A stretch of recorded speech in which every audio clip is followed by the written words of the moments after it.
کئی دفعہ وقت گزر جاتا ہے، لہجہ نہیں بھولتا، لہجہ یاد رہتا ہے۔ آپ تو 2 منٹ کے لیے غصے میں تھے نا، تو آپ نے کوئی بات کر دی کسی غریب کو، کسی شخص کو، آپ غصے میں تھے، آپ نے کہہ دیا، اس بیچارے نے سن لیا، لیکن وہ باتیں اسے سونے نہیں دیتی، بار بار یاد آتی۔ کوئی آپ کے ساتھ تلخ کلام کر دے نا، کبھی تلخ گفتگو کر دے، بندہ جب سامنے آتا ہے وہ باتیں یاد آ جاتی ہیں، تکلیف ہوتی ہے، اور وقت گزر جاتا ہے۔ لڑائیاں ہمیشہ چل نہیں سکتی۔ لڑائی کتنی دیر کی ہوتی ہے؟ 1 دن کی، 2 دن کی۔ قتل بھی ہوں تو اگر قاتل کو پھانسی بھی ہو جائے تو پھانسی کے بعد بالآخر لڑائی تو ختم ہو ہی گئی نا۔ لڑائی ہمیشہ چلتی، تلخی ہمیشہ چل سکتی نہیں۔ تلخی روٹین میں چلنے والا سکہ، کوئی سکے روٹین میں چلتے وقتی ہوتے، یہ جو غصے کا لب و لہجہ ہے، تلخی کا سکہ، یہ بھائی روٹین میں نہیں چلتا، اس نے ایک نہ ایک دن ختم ہو جانا ہے۔ روٹین میں پیار ہی چلتا ہے۔ حضرت جابر ابن عبداللہ کہتے ہیں حضور پہلے دن مدینہ منورہ آئے، میں زیارت کے لیے گیا تو میں نے مسکراتے دیکھا۔ 10 سال میں دیدار کرتا رہا، اور وصال سے چند دن پہلے بھی میں نے زیارت کی تو مدینے والے محبوب کو مسکراتے ہوئے ہی دیکھا ہے۔ یہ جو آپ کا لب و لہجہ ہے نا، اخلاق والا، حسن والا، مسکرانے والا، یہ لب و لہجہ نا ذرا لمبا چلتا ہے، یہ روٹین ہے، یہ روز چلے گا۔ یہ سکہ وہ ہے جو رائج الوقت رہتا ہے، یہ کبھی بھی ختم ہونے والا یہ خزانہ ہے۔ تو یہ جو آپ کا تلخ لب و لہجہ ہے، یہ روٹین نہیں۔ عارف رومی رحمۃ اللہ علیہ فرماتے ہیں کہ مثال دینے کے لیے بات سمجھاتے ہیں، فرماتے ہیں ایک شخص جنگل میں لکڑیاں کاٹنے جایا کرتا تھا تو شیر سے دوستی ہو گئی، یعنی ڈائریکٹ بادشاہ سے دوستی ہو گئی، اور بادشاہ بھی وہ جو جنگل کا بادشاہ ہے، جنگل کے بادشاہ سے دوستی ہو گئی۔ اب وہ لکڑہارا غریب آدمی تھا، لکڑیاں تو کاٹنی ہوتی تھی، تو وہ جنگل کا بادشاہ اعلان کر دیتا جانوروں کو کہ میرا دوست آیا، ایک تو کوئی تنگ نہ کرے، اور دوسرا یہ کہ سب لوگ مل کے اس کے ساتھ تعاون کریں۔ کبھی کوئی جانور لکڑیاں اکٹھی کراتا، کبھی کوئی اپنی پشت پہ گدھا، بیل، گھوڑا، خچر رکھ کے وہ لکڑیاں باہر چھوڑنے آتا۔ تو اب اس کی بڑی دھوم مچ گئی جنگل کے اندر، لکڑہارا مزدور تھا، وہ بادشاہ سے دوستی کر کے بادشاہ بن گیا۔ وہ گھر آ کے نا بیوی کو اکثر بتاتا کہ میرا ایک دوست ہے، میں جاتا ہوں تو ساری پہلے ہی مخلوق کھڑی ہوتی ہے میرے استقبال کے لیے۔ دوستی جو بڑے سے ہو گئی ہے۔ بنا ہے شاہ کا مصاحب تو پھر یہ ہے اتراتا، وگرنہ شہر میں غالب کی آبرو کیا ہے۔ ہم نے تو پوچھتا ہی کوئی نہیں، یہ تو بنا ہے شاہ کا مصاحب تو پھر یہ ہے اتراتا، وگرنہ شہر میں غالب کی آبرو کیا ہے۔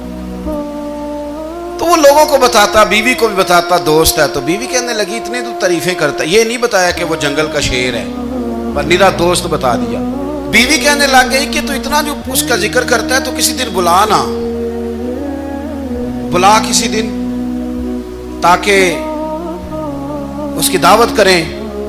اب اس نے پھر نہ اس کو پردے میں رکھا، کیا کہتے ہیں آج کل، سرپرائز دینا ہے، مگر سرپرائز دینا ہے جی، پردے میں رکھا کہ وہ شیر ہے۔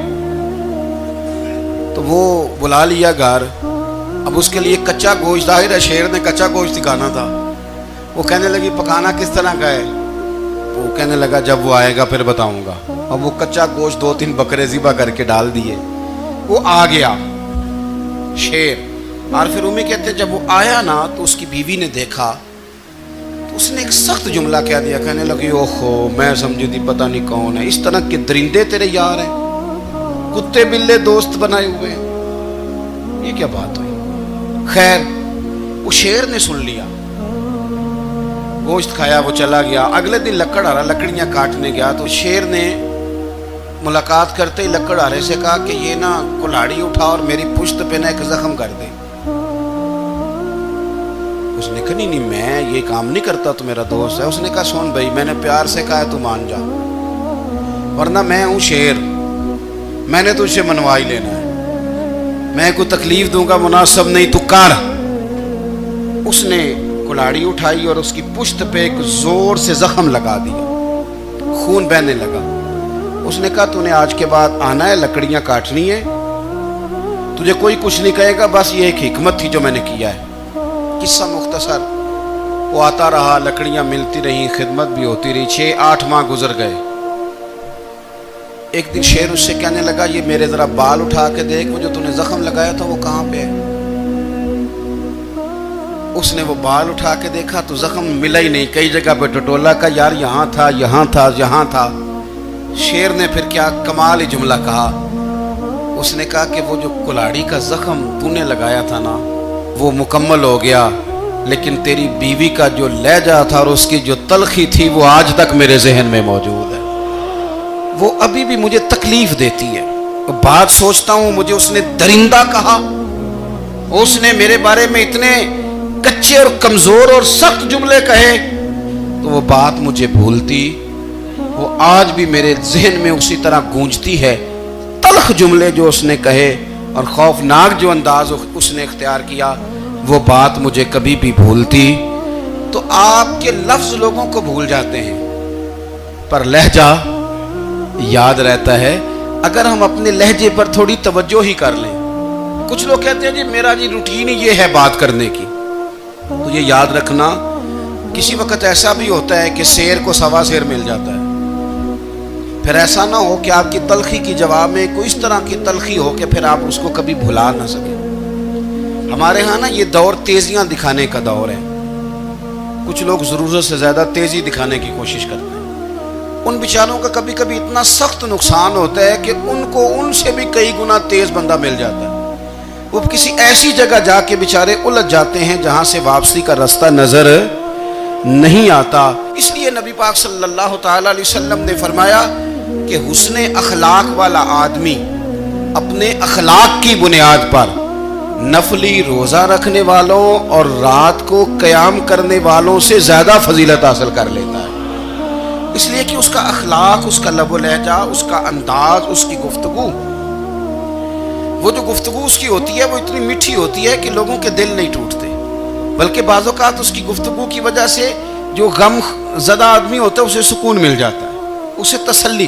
دیکھیں انسان نے انسان رہنا ہے، اس نے نہ فرشتہ بننا ہے معاذ اللہ، نہ اس نے خدا بننا ہے، اس نے انسان رہنا ہے، لیکن وہ کچھ بھی نہیں کسی کا سنوار سکتا، صرف اتنا ہے کہ اگر آنے والے کی وہ صرف اشک شوئی کر دے، بات توجہ سے سن لے اور جاتے وقت 2 جملے تسلی کے بول دے، اور اس کے جو بول ہوں وہ ذرا میٹھے ہوں، میٹھے کاکھ سواد نہیں مشری اندر، اساں کھنڈا میں چکھ ڈٹھیاں